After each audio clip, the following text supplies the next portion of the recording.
Dr. Frankl, what is the difference between people who are able to pick themselves up, get over life's problems, and those who are not?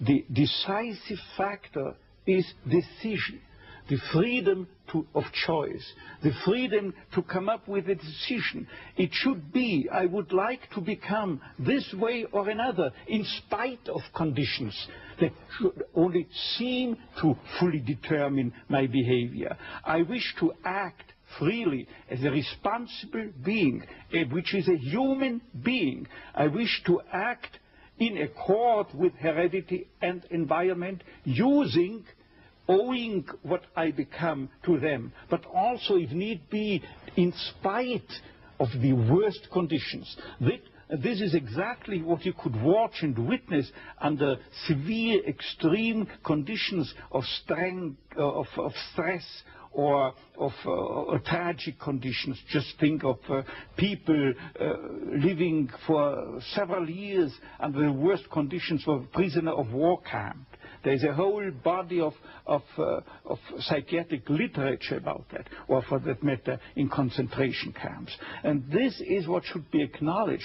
People are free, and if you watch or study the lives of such people in just a detached, down-to-earth, strictly empirical, scientific way and fashion, in another way than you presented it and you commented it, in another way, then people get the picture, the impression of a human being as something, not someone, something that is fully determined. Whereas they don't recognize and acknowledge the freedom and the responsibility for themselves, the responsibility for making something or someone out of himself. So your basic philosophy is that life has meaning under all conditions, but how easy is it when there's a sense of hopelessness, a sense of despair, to recognize this meaning?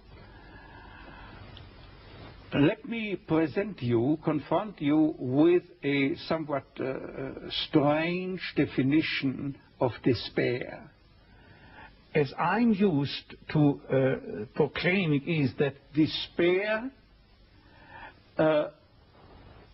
can be explained in terms of a mathematical equation.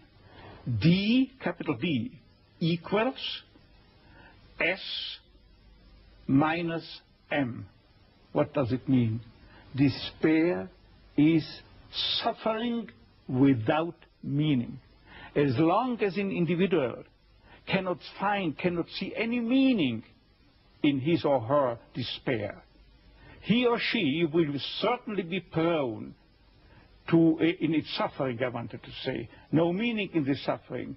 He or she will certainly be prone to despair and, under certain conditions, to suicide. But at the moment they can see a meaning in their suffering, they can mold it into an achievement, they can mold their predicament into an accomplishment on the human level.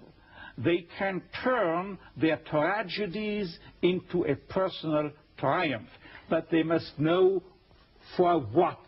What should I do with it? But if people, like so many segments of present-day society and population, cannot find any meaning whatsoever in their lives, cannot see anything meaningful, they more often than not have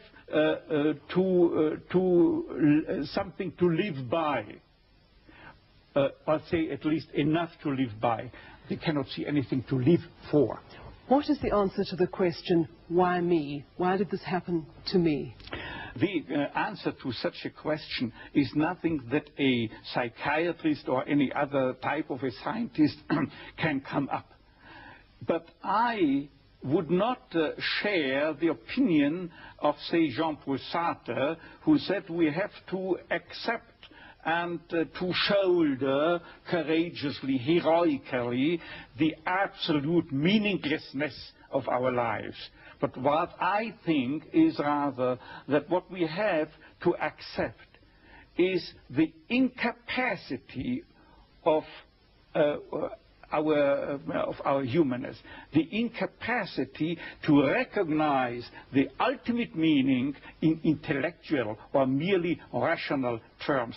This is the only thing we have to accept.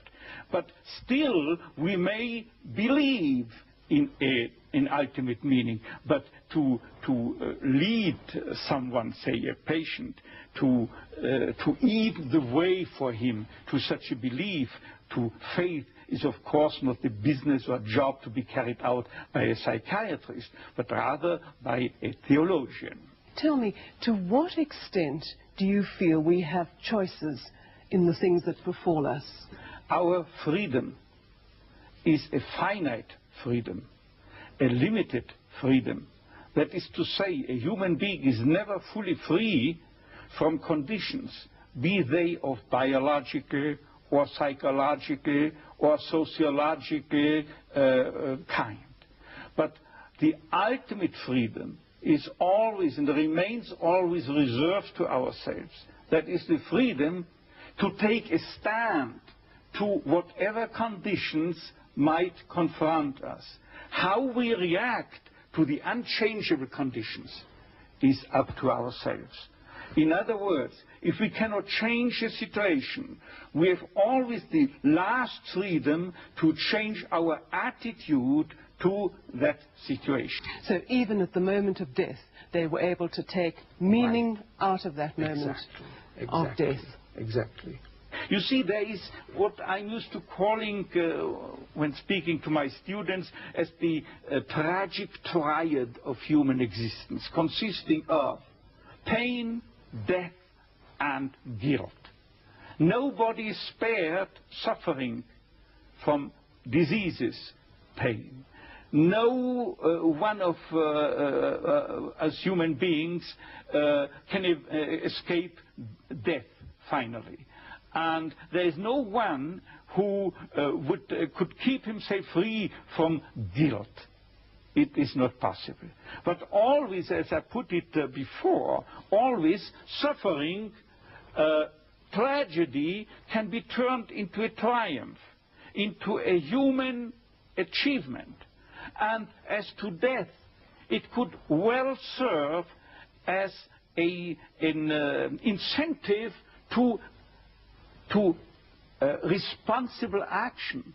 Because unless we were mortal, imagine if we were immortal, then we could postpone everything. There were no hurry. There were no need to do something right now. But there is a wonderful word of an author who has not written but said it about 2,000 years ago. You find it in the Bible. It is Hillel, Hillel, who once said, if I'm not doing it, who will do it? If I'm not doing it right now, when shall I do it? But if I'm doing it only for my own sake, what am I? This means no really human being. Because a human being is not someone as psychotherapeutic systems depict the human being. He is not someone that is concerned primarily and originally with complexes, conditions, conflicts, and problems going on within his psychological system, intrapsychically, as it were.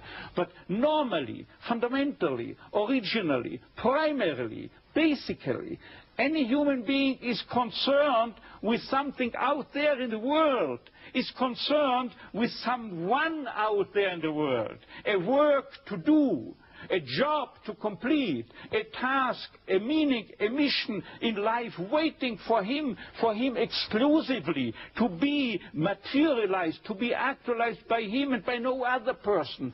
Right now, who else if not he? And finally, this he doesn't do for himself, for his tranquility, for his discharge of tensions, for his inner equilibrium, for getting rid of the stimuli or of the superego which is dissatisfied, or obeying the father image. But he's doing it for the sake of a cause to serve, or another person to love, and never for himself only. Thus, this is what man can do. And imagine if he were not mortal, then he could postpone everything. There would not be the 1/3, the 2/3 of Hitler's dictum. There would not be sense in the formulation when, if not now, because he's immortal. So are you saying that in order to find meaning, it is necessary to experience suffering?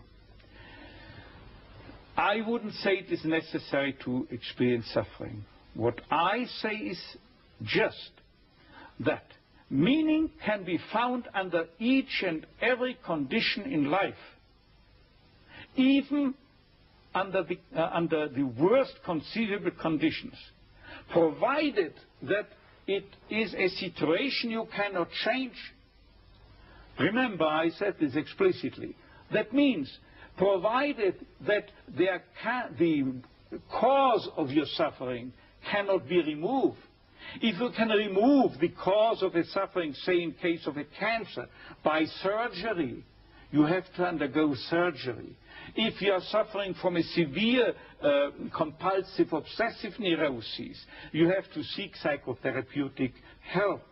There are, within the realm of logotherapy, for instance, certain techniques that can be applied with much success, as has been evidenced not by logotherapists but by behaviorists. And finally, if you are confronted with sociological conditions that have caused your suffering, then you are called upon to change the situation, to remove the cause of your suffering by political action, for instance.